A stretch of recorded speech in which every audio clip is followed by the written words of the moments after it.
Приказка за неволята. Един човек имал двама сина. Всеки ден той ходил в гората за дърва и водил по едно от момчетата си.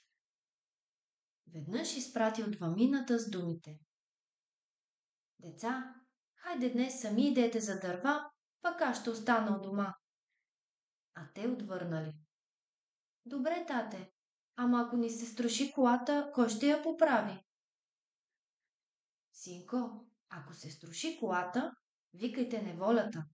Тя ще дойде да ви я поправи“, казал бащата. Двете момчета отишли в гората и нали били млади и работливи, набрали повечко дърва и претоварили каруцата. Тръгнали да се връщат и по пътя не щеш ли тя се струшила. Двете момчета спрели насред пътя и се развикали с все сила: „Неволю, неволю, ела да ни поправиш колата!“ Викали, викали колкото могли, но взело да мръква, а неволята никаква е нямало. Най-после по-младият брат рекал: „Бате, тая проклета неволя май няма да дойде.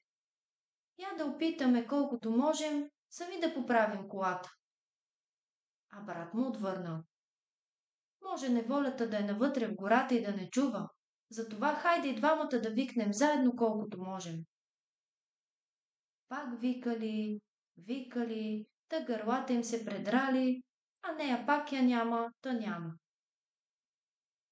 По-младият брат пак рекал: „Хайде, бате, мръкна се, да не я чакаме повече. Кой знае чия кола поправя някъде.“ Най-после двете момчета взели секирата и теслата, навели се и клъцо тук, клъцо там, поправили колата колкото могли. Когато се прибрали, баща им ги попитал: как прекарахте, момчета?“ А те взели да се оплакват: „Тате, колата ни се счупи насред пътя. Ние викахме тая проклета неволя, викахме, та ни се продраха гърлата, а нея никаква я няма. Тогава единият взе секирата, другият теслата и поправихме каруцата колкото можахме.“ Синко, засмял се баща им, това е то неволята. Вие сте я викали, а тя е била при вас. Като няма кой да ви поправи каруцата, сами сте я поправили. Това значи неволята да поправи каруцата. Няма как все аз да съм с вас, да ви поправям каруцата.